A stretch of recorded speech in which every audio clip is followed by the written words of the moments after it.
¿Qué tal, estimados oyentes? Bienvenidos una vez más a un episodio de Falsas Máximas. En este su podcast donde pues hablamos de elementos que nos ayuden a formar nuestro criterio como católicos en el mundo contemporáneo y particularmente pues frente a los retos que nos plantea este tiempo y que nos pone en duda a veces o pone a prueba lo que nos hemos formado a lo largo de nuestra vida como cristianos, nuestros principios y que a veces no de manera tan sencilla tenemos que pues, esforzarnos por vivir, por sostener, y que a veces nos llega a suceder que nos faltan elementos de criterio, que nos faltan algunos conocimientos, que nos faltan algunos fundamentos. Y no porque nosotros lo sepamos todo, evidentemente, pero buscamos traer pues, a su consideración temas que pues justamente alimenten pues, esta formación, esta inquietud y pues, este llamado que tenemos a la santidad como cristianos, como bautizados, y que de alguna manera pues, no lo vamos a conseguir solos, no lo vamos a conseguir en la ignorancia y no lo vamos a conseguir si nos dejamos llevar pues, por las mareas del tiempo que nos está tocando vivir, ¿no? Y bueno, hoy, pues efectivamente, evidentemente está aquí del otro lado del micrófono el padre Pablo Patrito. Y pues bueno, padre, pues que puedas dirigir un saludo a nuestra audiencia y que nos puedas introducir, pues, de qué vamos a estar hablando en el episodio del día de hoy. Hola, querido Juanma, ¿cómo estás? Hola, queridos oyentes. Espero que hayan pasado todos una muy feliz Pascua.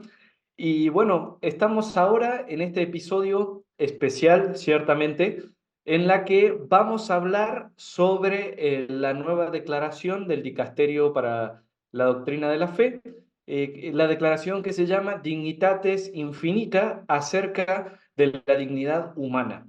Esta declaración, Juanma, estamos hablando de ella como pan fresco recién sacado del horno. Fue dada oficialmente el 2 de abril, aunque se dio a conocer públicamente el lunes pasado, el 8 de abril. Así que es algo sumamente reciente de lo que queremos estar hablando. Querido público, Juanma y yo ya nos las aventamos, ya la leímos y les queremos compartir con ustedes dos cosas. Por una parte, la estructura y contenidos generales de esta declaración que habla sobre la dignidad humana y por otra parte, las impresiones que cada quien tuvo. Así que, ¿qué te parece, Juanma, que larguemos así en caliente? Sí, no, me parece perfecto. Y quizá algo que se nos estaba escapando antes de prender los micrófonos de manera oficial y empezar a grabar es, quizá para más de algún oyente sea, oye, pues, ¿qué son estas declaraciones? O sea, esto qué, o sea, no lo dice el Papa, no lo dice el Papa, ¿quién lo dice? ¿Por qué lo dice? ¿Para qué se hace? ¿Para qué son estas declaraciones del dicasterio, no? Quizá a veces, digo, sin ser tan profundos, Pater, ayúdanos a entender un poco para qué estos documentos, quién es el dicasterio o quién es este autor, ¿no?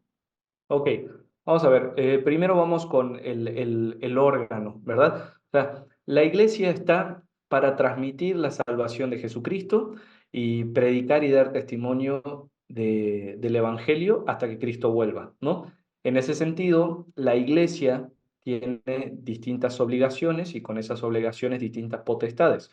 Una de esas potestades es la potestad de enseñanza. El Papa tiene distintos órganos de gobierno que le ayudan a cumplir con esta misión de la Iglesia. Uno de estos órganos de gobierno es el Dicasterio para la Doctrina de la Fe, recientemente reformado, antes era la Congregación para la Doctrina de la Fe, no voy a entrar ahora en las diferencias entre eso porque no va al caso. Y la doctrina de la fe tiene básicamente como misión esencial recordar o profundizar en algunos aspectos de las verdades de fe que iluminan tanto la comprensión de la fe como el modo en el que deben comportarse las personas. En este sentido, el prefecto actual del Dicasterio para la Doctrina de la Fe es el cardenal Víctor Manuel Fernández, también argentino, y este dicasterio, este órgano de gobierno de la Iglesia, emite ciertos documentos. Las declaraciones son acerca de ciertos temas que después de haber sido profundamente estudiados y consultados, normalmente con el conjunto de los obispos, con ciertas comisiones y con algunos expertos, lanzan aclaraciones. De hecho, esta declaración Dignitas Infinita eh, estuvo 5 años en redacción. O sea, empezó en marzo del 2019 y recién después de varios borradores llega ahora a la luz. Es decir, las declaraciones de la congregación, o en este caso del dicasterio para la doctrina de la fe, no son cuestiones improvisadas, sino no tendrían valor magisterial, sino que son cuestiones profundamente consultadas y sirven para confirmar en algún aspecto de la fe que orienta a los fieles a dar el buen testimonio de Cristo. Espero haberme dado a entender, Juanma. Sí, padre, no, totalmente de acuerdo. Yo creo que ya no le daría más vueltas a esta parte introductoria para irnos directo al contenido. Y esta declaración en particular, como su nombre lo dice, dignitas, habla sobre la dignidad, que es uno de los elementos, una de las columnas que soporta, pues particularmente lo que encontramos en el catecismo, lo que encontramos en la doctrina social de la Iglesia y que, pues de alguna manera, es una aportación cristiana a la humanidad que recupera, o más que recupera, realza y pone eh, en un pedestal bastante alto lo que tiene que ver con el valor de la persona, la dignidad de la persona. Y pues este documento, decíamos, Pater, igualmente hace rato, la verdad es que es un documento que da una cátedra sobre dignidad, sobre antropología cristiana, es decir, el entendimiento de la persona como lo entendemos los cristianos, de una manera súper interesante, porque es muy concisa, sí tiene contenido que puede ser un poquito elevado, pero tampoco para un erudito en filosofía o teología, y que pone de relieve lo que la iglesia pues, ha dicho desde siempre y que ha ido actualizando y madurando a lo largo del tiempo con ayuda del Espíritu Santo, Pater. Pero a ti en esta parte introductoria sobre estos elementos de la dignidad, ¿qué es lo que más en esta parte, que es como la parte introductoria, donde nos introduce a cómo entendemos los cristianos a la persona y el valor de la dignidad dentro de esta parte constitutiva de la persona? ¿A ti qué te llamó más la atención o qué me está faltando también puntualizar con nuestros oyentes respecto a esta parte introductoria? Yo, para ahora, para fines prácticos del programa, voy a asumir que los que nos están escuchando no la han leído y voy a empezar presentando simplemente la estructura general antes Venga, de entrar, ¿no? Entonces, a ver, así como está publicado el documento, tiene una presentación que pone en contexto, habla también de la historia del documento, eso está bastante interesante y también de cómo este documento se desprende del magisterio del Papa Francisco en muchas cosas. A partir de ahí ya pasa en el documento propiamente dicho, que se divide en 5 partes. La primera es la introducción, en donde justamente habla de esta dignidad infinita, de donde toma el nombre el documento, Dignitas Infinita, que tiene el ser humano. Después de la introducción va pasando a justamente cómo se llega a la centralidad de la dignidad humana, cómo este concepto de dignidad humana eh, es pulido, rescatado y cómo se ha ido acrecentando. En la segunda parte, el papel de la Iglesia ante la promoción y la garantía acerca de la dignidad humana. La tercera, sobre el fundamento de los derechos y deberes humanos en torno a la dignidad humana. Y ya la cuarta, que podríamos decir es como la más práctica, cuál es señalar y particularmente denunciar las violaciones a la dignidad humana. Entonces, es decir, después sí, de la las introducción, particularmente relevantes para el tiempo que estamos viviendo, ¿no? Porque puede haber muchísimas más. Y de hecho el documento dice, no es una lista exhaustiva, o sea, no piensen que estas son las únicas violaciones a la dignidad humana, solamente son las que queremos llamar la atención para el año 2024. exacto, y ahí es donde me gustó mucho este documento, porque toda la primera parte viene un fundamento muy bonito, muy prolijo, así como tú dijiste, o sea, realmente una cátedra de antropología cristiana. Y creo que lo primero que me gustaría resaltar así de la primera parte es que este documento se publica un poco en relación al aniversario de la Declaración Universal de los Derechos Humanos. Eh, Ciertamente han pasado ya 75 años de esta declaración, y esta otra declaración que hace la Iglesia sobre la dignidad infinita busca un poco rescatar los avances que se habían dado con esa declaración que aceptó el mundo entero a través de la ONU pero que al mismo tiempo necesita reencontrarse con los fundamentos que se ha perdido.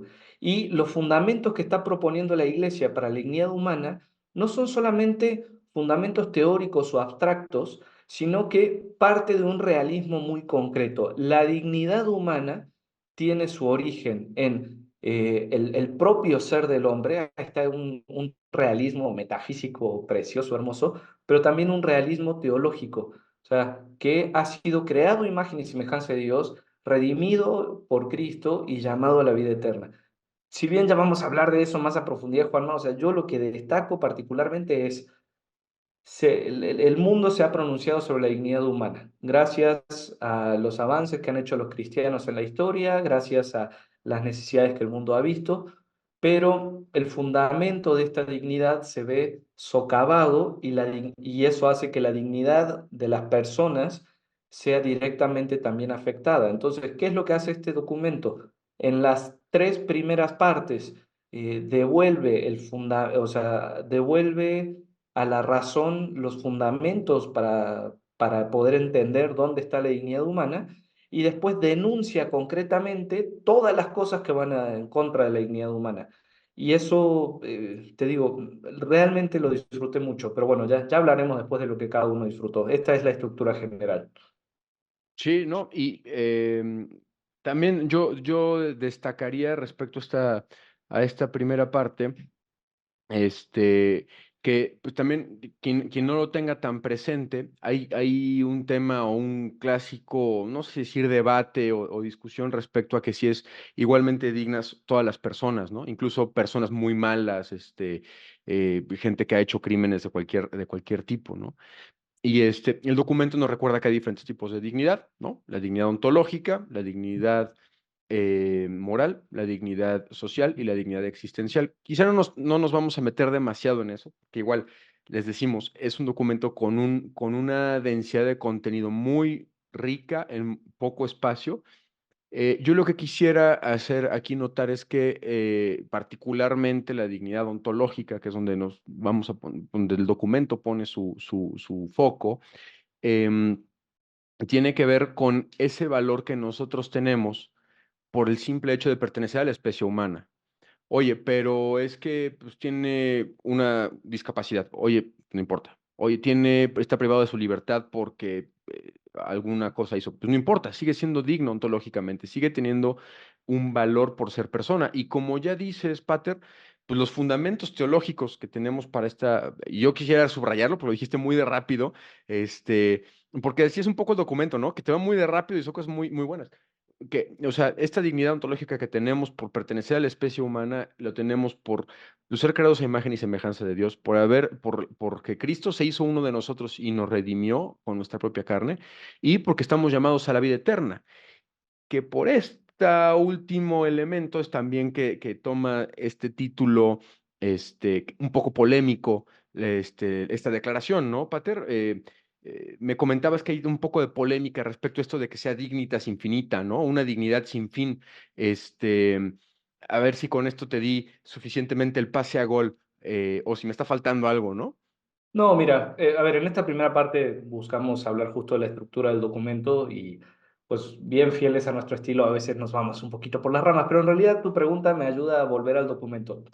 El documento Dignitas Infinita justo habla de, así decir, la dignidad humana es infinita. Entonces ahí hay que entender, bueno, a ver, ¿qué se entiende por infinito y por qué dice que la dignidad humana es infinita?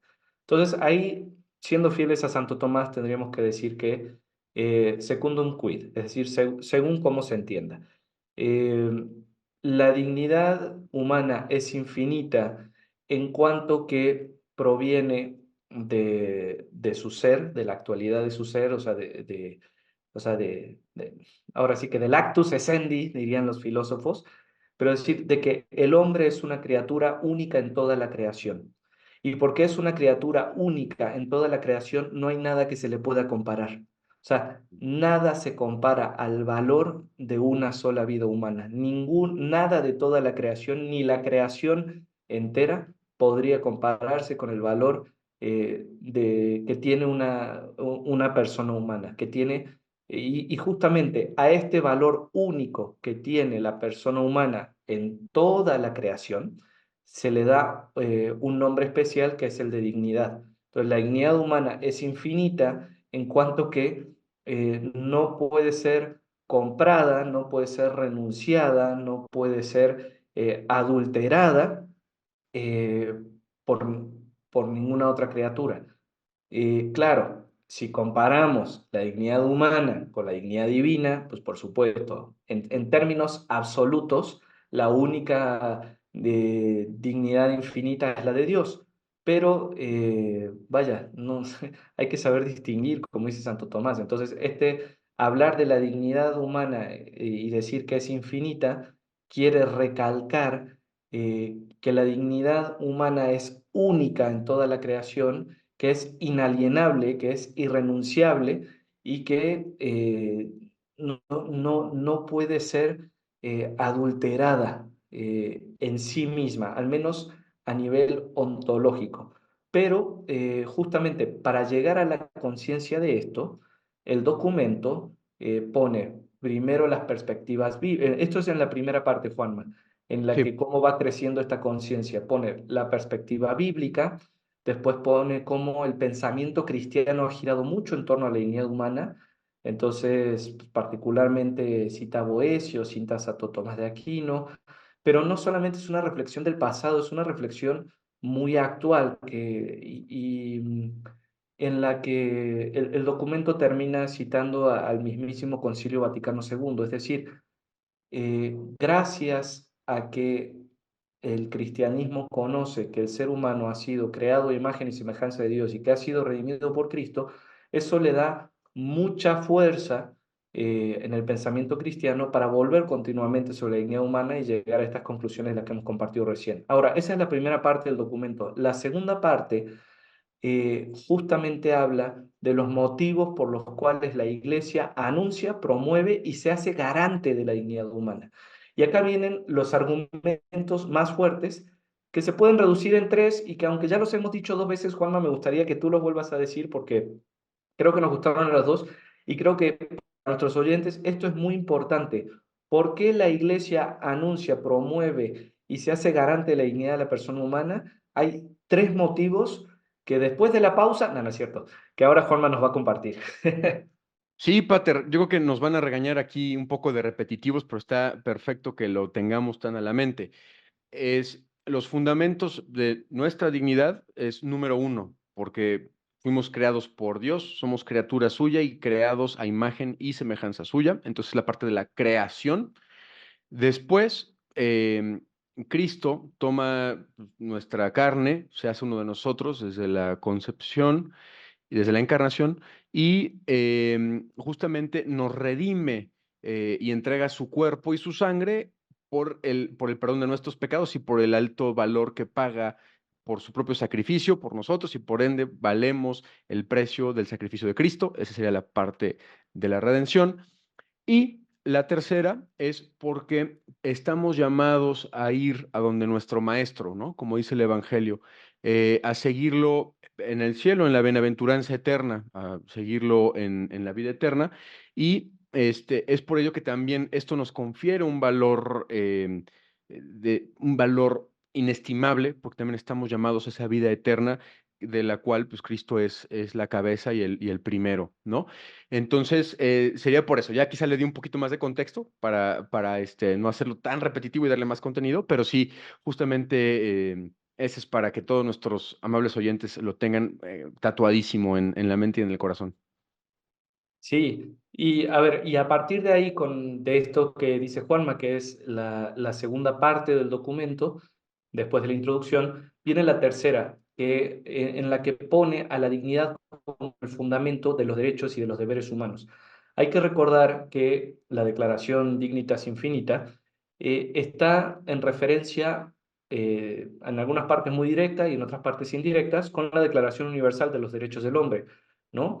Y en esta tercera parte, justo lo que va a decir es, para resistir a los intentos de alterar o de eliminar determinar el significado de la Declaración de los Derechos del Hombre, hay que recordar ciertos principios que siempre se tienen que respetar, porque si no, se caen los derechos y se caen también los deberes humanos. O sea, el primero, y acá por algunos principios, el primer principio es que la dignidad humana debe tener un respeto absolutamente incondicional. Es decir, la dignidad humana no puede estar restringida por las características personales, sociales, morales, económicas, políticas, geográficas, ni de ningún otro tipo. Es decir, en toda persona humana hay que reconocer y hay que respetar de un modo incondicionado la dignidad humana que posee. Ese es el primer principio. Un paréntesis rapidísimo para que nuestros oyentes también amarre esta idea. Esto es particularmente relevante. La dignidad precede las constituciones. La dignidad es antes de los derechos. Entonces, lo que hace una constitución, lo que hace una ley, no es darte derechos, ¿no? No es porque un argentino, un peruano, un estadounidense, un mexicano, tienen constituciones que dicen que eres digno, entonces eres digno. Y en países en otro lado no lo consideran. No. O sea, la dignidad, ya dijimos sus fundamentos, y es desde antes incluso del orden sociopolítico contemporáneo, ¿no? Nada más quería rescatar eso para que no pensemos que está supeditado a un gobierno o a un estado-nación. Exacto, exacto.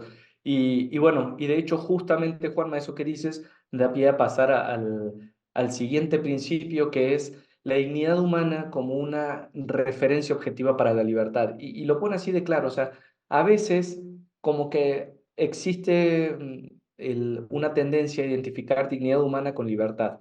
Entonces, o al revés, que la dignidad humana se corresponde con la multiplicación de nuevos derechos, ¿no? Entonces, mientras Ujú. más derechos me reconozcan, más dignidad tengo. El documento señala eso, lo denuncia y dice, a ver, no señores, espérense un poco. La dignidad humana no se empata con la libertad, sino al revés. La libertad del hombre encuentra su fundamento en la dignidad humana. Y con lo cual, o sea, lo que termina diciendo es la libertad del ser humano nunca debería ir en contra de su dignidad, tanto de la dignidad propia, que es el parágrafo 25, como de la dignidad del otro, que ahí son los parágrafos 26 al 28. Es decir, eh, la dignidad humana es tal que le marca el ritmo a la libertad, y una libertad que pretenda, en nombre de la dignidad, ir en contra de la dignidad constitutiva del ser humano, es una libertad suicida, por decirlo de alguna manera. Ahora, Y yo rapidísimo, nada más sobre este punto voy a regresar un poquito más adelante, porque me parece que son uno para mí de las revelaciones o cosas que justamente sí me dio nueva luz, ¿no? perfecto, perfecto, sí. Y entonces, a ver, voy a entrar ahora a la parte relacional, que es el siguiente principio, que básicamente menciona esto.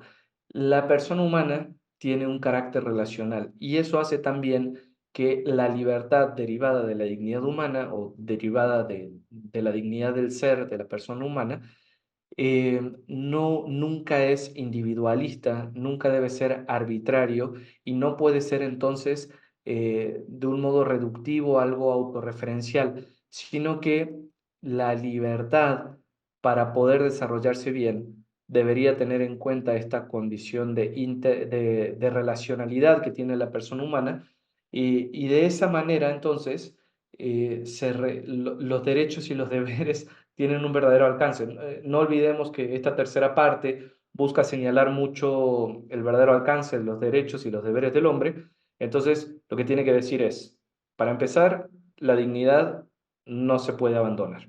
Tiene que ser respetada incondicionalmente. En segundo lugar, la dignidad es la que le marca las pautas a la libertad. La libertad no puede, en nombre de la dignidad, atribuirse cosas nomás porque se le dé la gana. Y en tercer lugar es la libertad no puede ser el pretexto para hacer lo que yo quiero nomás porque a mí se me antoja, sino que la libertad también tiene que tener en cuenta al otro y la responsabilidad que tenemos ante el otro. Todo esto porque la dignidad de la persona humana tiene también un carácter relacional. Así de modo muy general, eh, así sintetizaría la tercera parte, que al final termina con un recordatorio muy importante, que es que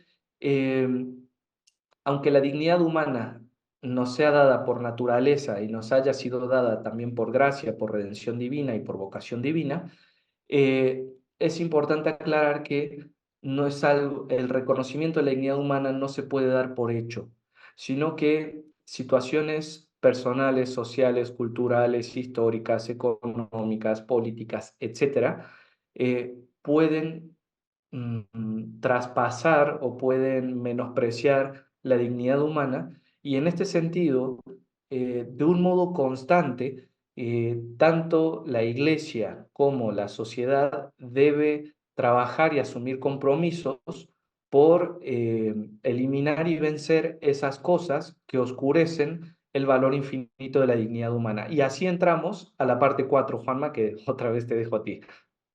Sí, pues justo con esto último que dices, das pie y sigue la estructura argumentativa del documento.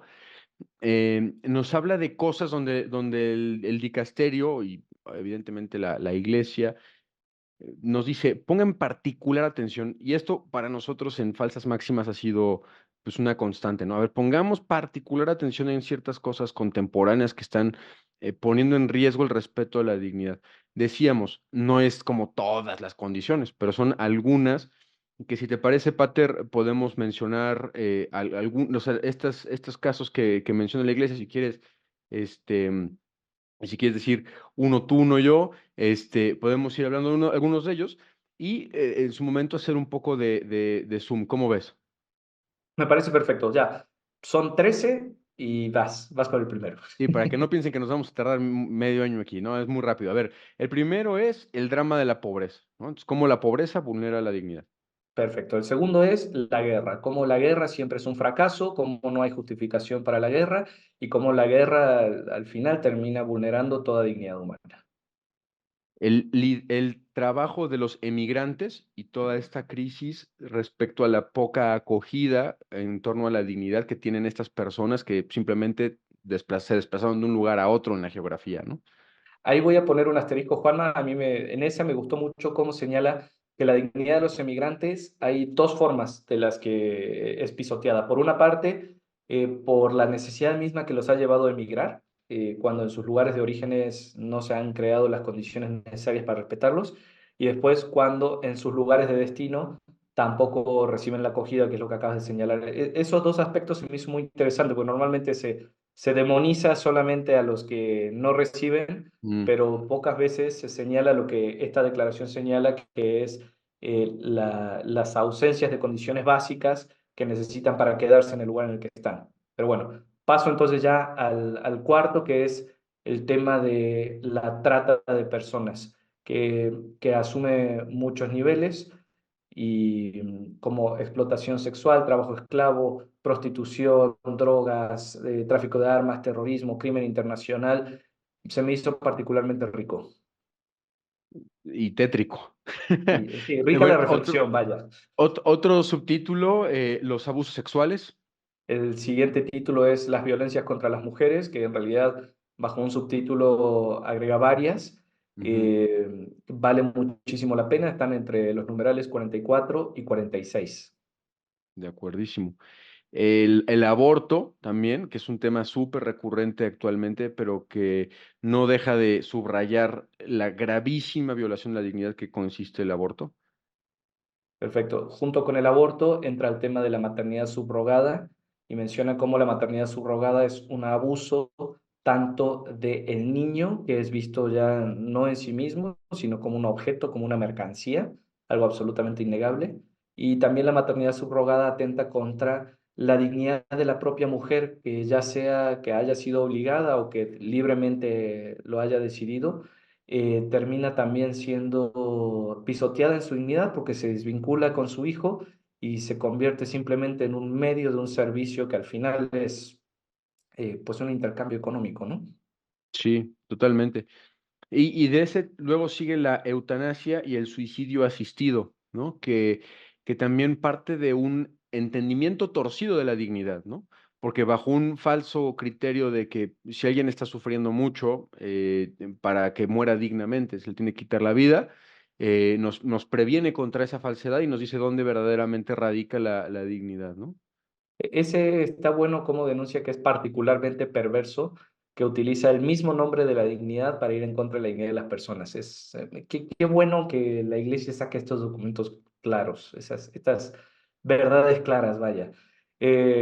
Bueno, muy de la mano entonces con la eutanasia y el suicidio asistido, lo siguiente que se pone como atentado es el descarte de las personas con discapacidad. Entonces, justamente, cómo en estas condiciones de especial vulnerabilidad no se respeta y se hace de lado y toda la cultura del descarte también llega a todas esas personas que, que no entran dentro de esta cultura funcionalista o privatista incluso, ¿no? Sí, correcto. Y después sigue la parte de la teoría de género, Pater. En este sí me da la impresión de que es el que dedica más numerales para explicar bastante más. Y esto, pues, efectivamente, como pues, uno de los temas más candentes de nuestra época y que también redunda en un tema de violación de la dignidad. Y aquí, vaya. Bueno, sí que podemos regresar a hacer énfasis ahí, porque también es de los puntos que seguramente nos regresarán en algún momento. ¿Qué hacemos? ¿De una vez, Juan, le damos a la teoría del género o lo dejamos para después? Pues, si se puede, nada más terminamos ahorita la lista, creo que está bueno, y ya regresamos. Va, perfecto. Bueno, a ver, muy de la mano con la teoría de género, el siguiente atentado contra la dignidad de la persona humana está en el tema del cambio de sexo. Y igual, seguramente vamos a entrar en esto porque va muy de la mano de la teoría de género, así que solamente lo menciono. Pero así, el cambio de sexo como algo que actualmente pisotea y va en contra de la dignidad humana. Sí. Y por último, uno que genuinamente no me lo esperaba, pero que parece muy actual, que es el de la violencia digital, ¿no? Cómo los medios de comunicación actuales también se han convertido una oportunidad para aumentar las herramientas para acercarnos y demás, pero también para pisotear, lamentablemente, como las herramientas que tienen, pues, son neutras, ¿no? Y a veces las usamos para bien, para mal, y en este caso, pues también se utiliza para pisotear la dignidad humana, Patrick. Y, y pues bueno, pues ahora sí creo que podemos hacer un zoom específico en alguno de estos, porque digo, si aquí le damos mucha vuelta, pues vamos a aburrir a nuestros amables oyentes que ya llegaron hasta este momento. Creo que vale la pena retomar puntos centrales que tú digas, hijo, esto me gustó mucho, esto, si quieres ahorita regresar a la parte de la teoría de género, ¿qué te gustaría destacar y dejar la reflexión de nuestros amables oyentes, Pater? Gracias, Juanma, ahí por dejarme este espacio. A ver, cosas que yo destacaría. Eh, las voy a mover en distintos ámbitos. A mí particularmente destaco de esta declaración el gran realismo con el que se mueve. Me explico. La declaración Dignitas Infinita no habla en abstracto de la dignidad, sino que concretamente se mueve en un realismo y que es decir, que implica que la dignidad realmente debe transformar nuestra forma de vivir. ¿De dónde parte este realismo? Y es lo que me encantó. Podríamos decir, por una parte, de este realismo metafísico, de este realismo ontológico, o sea, somos sustancias individuales de naturaleza racional, eso es la persona humana, y como personas humanas tenemos tal densidad de cero o tal cualidad ontológica, si se me permite usar estas palabras, que somos únicos. Y en esta unicidad tenemos un valor que merece un nombre especial que se llama dignidad. Es decir, hay acá mucha metafísica realista de fondo que para, para nuestros seguidores que les gusta la filosofía lo comprenderán, para los que no, los invito a estudiar a Santo Tomás de Aquino así derechito. Y la segunda beta de realismo fuerte que veo que tiene esta declaración es el realismo, si se me permite usar esta palabra, Juanma, soteriológico. La soteriología es la rama de la teología que habla de la salvación. Entonces, esta declaración se toma muy en serio la relación de Dios con el ser humano. Dios que nos ha creado a su imagen, Dios que se ha encarnado, Dios que nos ha redimido, Dios que nos llama a la vida eterna. Esa cuádruple relacionalidad que tenemos con Dios de verdad marca nuestro modo de vivir, nuestro modo de ejercer nuestra libertad y nuestro modo de existir. De modo general, eso es lo primero que me gustó. Siguiente, lo que me gustó mucho es la denuncia concreta que hace en la cuarta parte, ¿no? O sea, Ujú, si somos de verdad dignos por estos motivos, por este realismo, o con este realismo, entonces, de un modo real, hay cosas que pisotean la dignidad humana y que van más allá de nuestra subjetividad, de nuestros deseos o de nuestros quereres. Estas cosas directamente van en contra de la dignidad humana. Y lo tercero, Juanma, y ya con eso me quedo, porque si no, ya saben, ya sabes tú y nuestros oyentes que hablo mucho, es ujú, eh, la, el carácter fuertemente social que tiene esta declaración. Esta ujú. declaración se está poniendo como un pronunciamiento público de la Iglesia ante el 75 aniversario de la promulgación de la Declaración Universal de los Derechos Humanos, que fue en 1948. Pero además, eh, la Iglesia que le está hablando al mundo a través de esta declaración, le habla con términos cristianos, es decir, Cristo de verdad viene a transformar. Pero, ¿qué es lo que viene a transformar? Y me voy ahora, Juanma, con el numeral 64 que me voy a permitir citar, porque esto me parece fenomenal. Dice, es en este espíritu, con la Declaración Universal de los Derechos Humanos, en el que la Iglesia exhorta ardientemente a que el respeto de la dignidad de la persona humana, más allá de toda circunstancia, se sitúe en el centro del compromiso por el bien común y de todo ordenamiento jurídico. Es decir, todo esto a lo que está exhortando la Iglesia tiene que transformarse no solamente en el cambio de una moral personal, sino también en un reordenamiento de la sociedad en función de la persona que ha sido, de vuelta lo digo, creada a imagen y semejanza de Dios, asumida por Cristo, redimida por Cristo e invitada a participar de la gloria de Dios. Esto que podría parecer abstracto para algunos es tan concreto que se exige el reordenamiento social acorde a estas verdades. O sea, Juanma, esta declaración siento que hasta nos anima más en el espíritu que tenemos de falsas máximas, de denunciar lo que está mal, corregir los malos pensamientos y defender las verdades para reventar la vida cristiana. Me fascinó por eso. Sí, sí. ¿Y sabes qué pensaba? Que también esta parte que tú dices de alguna manera nos invita, o sea, a ver, que la dignidad de la persona sea el fundamento del orden social y jurídico, es decir, de las leyes, nos invita, entre líneas, a acabar con las estructuras de pecado, Pater, que muchas veces hemos platicado también en este podcast. Y más bien es crear estructuras pues, de salvación, estructuras de caridad, estructuras donde la persona está en el centro, ¿no? Entonces, aquí digo, no lo dice explícitamente, pero básicamente es destierren de todas las legislaciones los supuestos derechos al aborto, destierren todos los supuestos derechos a la eutanasia, destierren, o sea, porque genuinamente se erigieron derechos falsos que van en contra de la dignidad. Y la verdad es que también me parece que sí resuena muy, muy fuerte. Y dice, del ordenamiento de la sociedad no solamente lo pensemos como instituciones de gobierno, y pensémoslo también en la relación de cómo deben tratar los padres a los hijos, cómo se deben tratar los amigos entre sí, los colaboradores en el trabajo, en la calle y demás. No podemos hacernos instrumentos unos de otros, no podemos utilizarnos, no podemos pisotear nuestra dignidad. Y Pater, yo aquí, donde te decía, de hecho, un poquito antes, donde quisiera hacer mi énfasis, y yo creo que incluso con esto cerraría mi intervención, si me lo permites, ahora que estamos como rescatando dónde vemos la riqueza principal y que sirva un poco a manera de conclusión. Fíjate que no lo hago, no fue tanto lo que me movió en la parte de los casos finales, ¿no? Que tú sabes, en este podcast yo soy un poco el que le toca hablar de lo concreto. de los ejemplos claros, ¿no? Y entonces, si alguien de los oyentes quiere ver este documento en la parte de las recomendaciones prácticas, váyase a la parte 4 en los subtítulos que estuvimos leyendo. Y son muy buenos, pero como además son muy cortitos, les invito mejor a leerlos. Y yo lo que me gustó mucho, y voy a regresar a esta relación entre la dignidad y la libertad, porque más allá de este entendimiento de que, y ya tú ya dabas pautas sobre esto, pero yo quería profundizar porque que fue lo que me hizo sentido.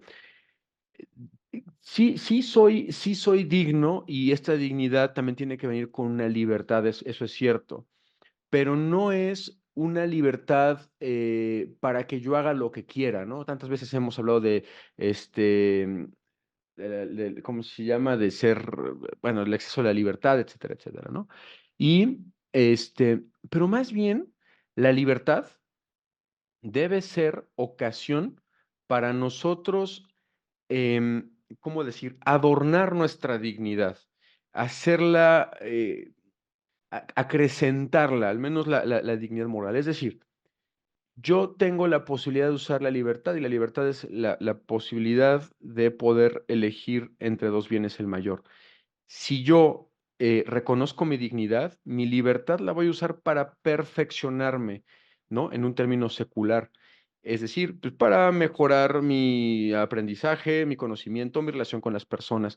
Si lo vemos a un nivel ya cristiano, la libertad tiene que ser la que me conduzca y el que engalane mi dignidad en un camino de cristificación, de volverme como Cristo, de seguir su palabra. Y en el Evangelio si dice, ama al hermano, ama a Dios y al hermano, etcétera. ¿Cómo lo voy haciendo? ¿Cómo mi libertad se va ordenando allá para engalanar mi dignidad? Mi dignidad ontológica no va a acrecentarse. Mi dignidad moral sí, no entramos mucho en ese detalle, pero que se engalane, y es decir, un conjunto de personas, la iglesia también debería ser esa asamblea de personas con una dignidad engalanada, es decir, de gente que ha usado su libertad para hacerse como otro Cristo y usar su libertad en el servicio y el reconocimiento de la libertad de los otros, no solamente de la propia. Entonces, eso, Pater, sí, yo al principio te decía, que me costó a veces encontrar alguna cosa quizá novedosa, un aprendizaje aquí, pero esta parte, son tan sutiles estas marcas porque se van tan rápido y son tan densas que a veces se pasa de rápido y esta creo que valía la pena transmitirla con los oyentes y no quería dejar pasar la oportunidad, Pater. Y hasta aquí mi reporte. Pues bueno, Juanma, me parece entonces acá que vamos a terminar. Para los que nos están escuchando, repetimos, en la primera parte intentamos hacer un repaso de la estructura general con algunos comentarios. En esta segunda parte, lo que a ti te ha llamado la atención, lo que a mí me ha llamado la atención. Particularmente, entonces, los invitamos a todos los que nos escuchan a que de verdad vayan a esta declaración Dignitas Infinita, que como decía Juanma al inicio, es realmente una cátedra de antropología cristiana aplicada particularmente al tema de la dignidad. Eh, Se va a aprender mucho, particularmente para para ustedes que son nuestros oyentes en Falsas Máximas que les interesan estos temas. Vayan, escúchenla, estudienlas y sobre todo adquieran los principios que esta declaración da, porque si adquieren y aprenden bien estos principios, van a tener con qué argumentar ante todas las situaciones desordenadas que vivimos a nivel social, ante las cosas que ya hemos estado denunciando desde Falsas Máximas. Ahora sí que este documento nos ayuda a adquirir criterio y desde el criterio a ver la realidad en un sentido auténticamente cristiano. Vayan a esta declaración, léanla, estudienla, apréndansela, hagámosla todos juntos vida. Y bueno, Juanma, pues sin nada más que agregar, síganos en redes sociales, compartan este episodio con los demás y viva Cristo Rey. ¡Viva!